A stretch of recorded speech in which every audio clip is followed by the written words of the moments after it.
गरीब समझ के रोवावत बारू हो, तब काहे हमके पावत बारू हो। गरीब समझ के रोवावत बारू हो, तब काहे हमके पावत बारू हो। हर मुश्किल बजीना ये जान तोरा बिना, सुशील रतिया तयावे ननीना, कबो नाही फोनवाला गावत बारू हो, तब काहे हमके पावत बारू हो।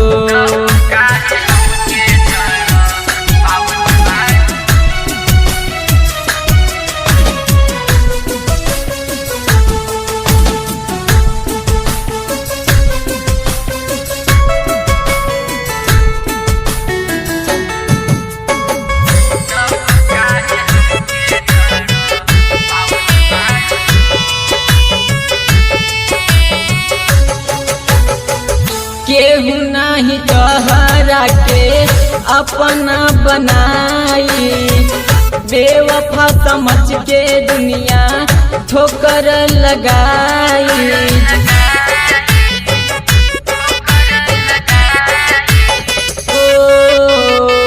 केहू नाही तोहरा के अपना बनाई, बेवफा समझ के दुनिया ठोकर लगाई।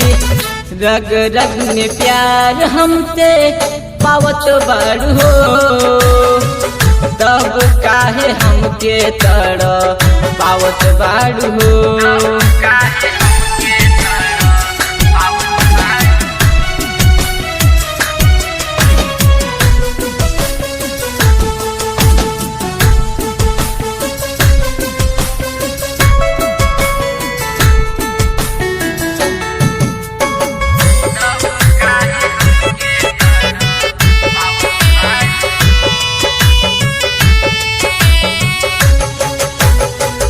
देत बारू काहे सजा हमारा के ऐसन, अखिया से आंसू चले खूनवा के जैसन।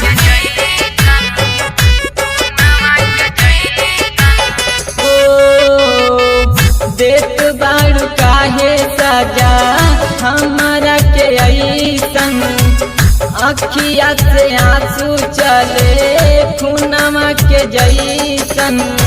मिले खाती जान छछा नामत बारू हो, तब काहे हमके पावत बारू हो।